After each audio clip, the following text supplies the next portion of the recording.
Je parle avec Guy Perkins, militant pour la laïcité, la pensée critique, pardon, blogueur, auteur. Guy, bonjour. Bonjour Richard. Écoute, je pensais à toi il y a quelques jours. Boucard Diouf fait beaucoup jaser avec une chronique qui est écrite dans la presse, puis ça a été bien repris, puis ça a circulé sur les médias sociaux. Cela dit, c'est pas le premier à avoir écrit sur ce sujet-là. J'ai déjà écrit là-dessus. Je pense que tu en as déjà parlé de ça. C'est qui dit la loi sur les discours haineux actuellement, la loi canadienne sur les discours haineux, fait que si ton discours discriminatoire, si tu t'en prends à une communauté, mais sous le couvert de la religion, et que tu démontres que ta foi, elle est sincère, tu as le droit de t'en prendre à une communauté. Exemple, je n'ai pas le droit de dire, pour moi, les homosexuels sont tous des malades mentaux. Je n'ai pas le droit de dire ça. C'est un discours haineux, c'est un discours discriminatoire. Mais j'ai le droit de dire, mon Dieu trouve que tous les homosexuels sont des malades mentaux, ou en tant que croyant, en tant que fervent croyant, je trouve que tous les homosexuels sont des malades mentaux. Là, ça passe parce que c'est dans un cadre religieux, ce qui permet à des islamistes capotés de dire n'importe quoi, puis il faudrait accepter ça parce que c'est leur foi qui leur dit ça. C'est un peu débile quand même comme loi, tu trouves pas? Absolument, ça fait juste renforcer, moi, la position que j'ai toujours eue là-dessus, c'est que moi, je fais partie d'un groupuscule qui commence à partager le message qu'il faut dénormaliser les religions, c'est-à-dire sortir les religions du contexte politique et de ne pas en prendre compte. Je répète, dénormaliser, ça veut pas dire interdire.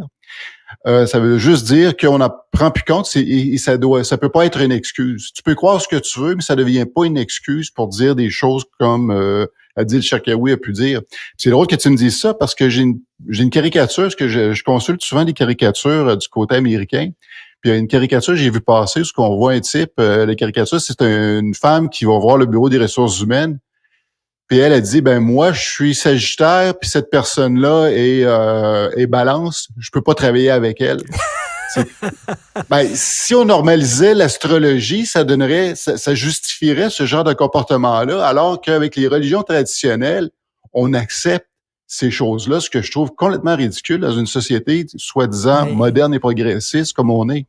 Et donc, en tout cas, le Bloc québécois, je parlais au Bloc québécois il y a quelques jours là, à Yves-François Blanchet, puis il me disait qu'eux autres veulent justement déposer un projet de loi pour abroger cette loi-là sur les discours haineux, pour rendre tout discours qui s'en prend à une communauté, à une minorité inacceptable, puis pas faire des exceptions pour les discours religieux. Il me semble que ça tombe sous le sens.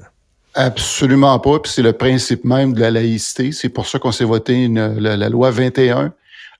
Qui est une loi quand même très timide, qui est très superficielle.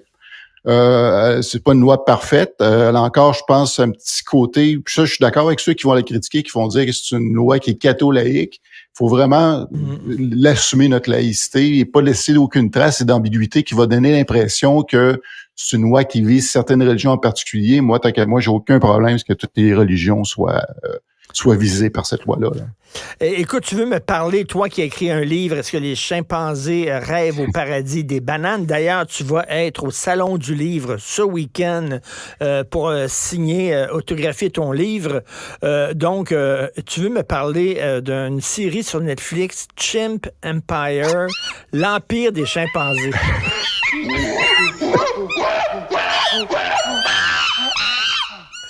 C'est quoi? C'est la planète des singes ou quoi?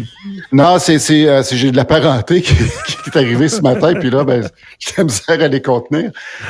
Écoute, c'est le geek en moi, c'est le nerd qui veut faire justement la promotion de cette série-là que j'ai vue sur Netflix. On sait que sur Netflix, il y a un paquet de cochonneries, puis on en a parlé dans les derniers mois, entre autres, là, de Ancient Apocalypse, qui était une série complètement ridicule, qui essayait de faire croire là, qu'il y avait des extraterrestres qui étaient venus nous enseigner des choses, puis ainsi de suite.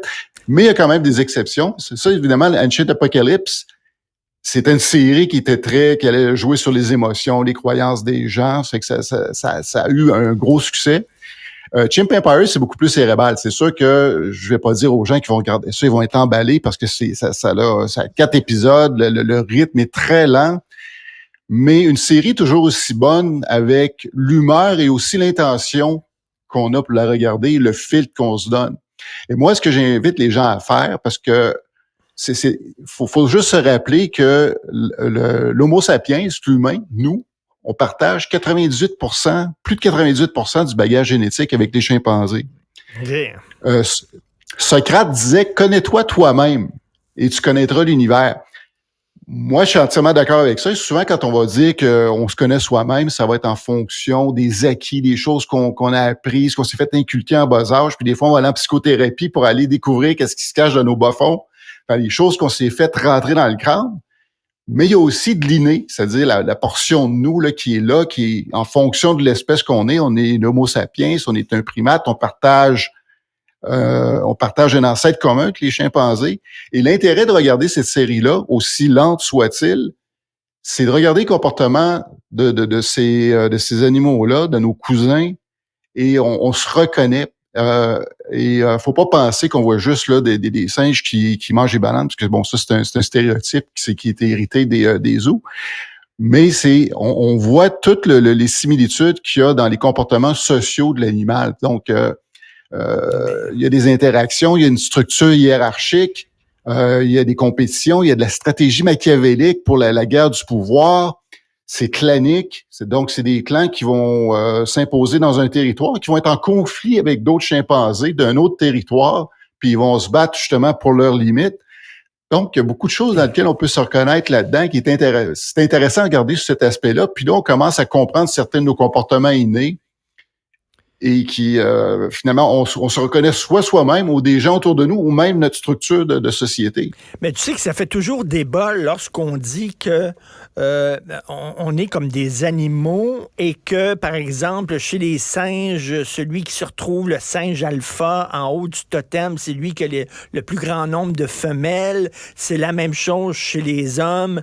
Quand tu as un poste important dans une entreprise, soudainement, tu attires plus de femmes. Il y a des gens qui disent, ben là, ça n'a pas de bon sens de nous réduire comme ça. Ça fait que ce discours-là, le discours essentialiste, le discours c'est dans mes gènes, etc., fait que ça nous pousse à accepter des comportements qui sont inacceptables. Tu sais, il y a des gens... Non, c'est ça. Le but n'est pas d'accepter, c'est d'expliquer qu'est-ce qui nous habite, parce que c'est là. C'est là que ce qui nous différencie du singe, et évidemment, c'est au niveau de la grosseur de notre cerveau. Notre cortex frontal est beaucoup plus développé que le leur, ce qui fait qu'on peut raisonner et pousser notre réflexion. Par contre, on peut expliquer des choses sans nécessairement les justifier. Et le parallèle qu'on peut faire, c'est-à-dire, c'est sûr qu'on a plus le côté chimpanzé, parce qu'il y a le bonobo qui est différent. C'est-à-dire, le bonobo, en apparence, va ressembler beaucoup au chimpanzé, mais contrairement aux chimpanzés qui vont avoir une structure très oligarchique, où c'est le mâle alpha qui va dominer, du côté des bonobos, c'est plus matriarcal, plus pacifique. Donc, on dirait que le bonobo représente l'idéal, rationnel qu'on vise, mais qui est pas nécessairement intégré parce qu'on a plus la nature du chimpanzé qui est plus territorial, plus conflictuel. C'est de l'oligarchie. Donc, je te dirais que c'est ça qui vient en conflit en nous-mêmes, mais c'est pas de justifier non plus là, d'accepter ces comportements-là, parce qu'on a... Et le fait qu'on est des êtres cérébraux, justement, ça nous permet de nous extirper un peu de nos instincts, d'aller un peu plus haut, d'échapper à nos instincts, mais en même temps, les instincts sont là. On est des animaux qui pensent. Tu sais, Desmond Morris, dans les années 70, avait écrit un livre qui est devenu un best-seller, Le singe nu, mais il disait, finalement, on est des singes, mais avec une intelligence supérieure.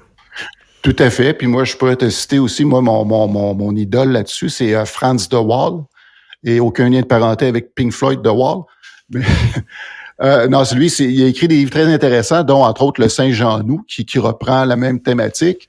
Il y a un autre livre qui s'appelle le chimpanzé politique, parce que, justement, ces animaux-là, vu que c'est une société collective, ils ont une certaine politique, c'est l'oligarchie, c'est tribal, et aussi même, ils vont aborder l'aspect de la moralité, parce que, évidemment, vu qu'on a développé la pensée, on a l'impression qu'entre autres, on parlait de religion tout à l'heure, que c'est la religion qui est la source de la moralité, alors que c'est complètement faux, à tout le moins si je m'en fie aux observations de Franz de Waal, qui dit que l'aspect de la moralité, c'est intrinsèque encore dans notre nature, la religion va juste servir peut-être d'outil de promotion, mais la moralité comme telle, on l'a pourquoi? Parce qu'on est un animal social et on a tout intérêt à collaborer et avoir de l'empathie pour son prochain pour pouvoir survivre. Mais c'est Donc, ça. c'est tout ça. Fait que Donc, de là à penser que... Il y a de l'égoïsme derrière la moralité parce que ça nous sert et ça sert nos proches et ça sert oui. notre clan aussi. Là.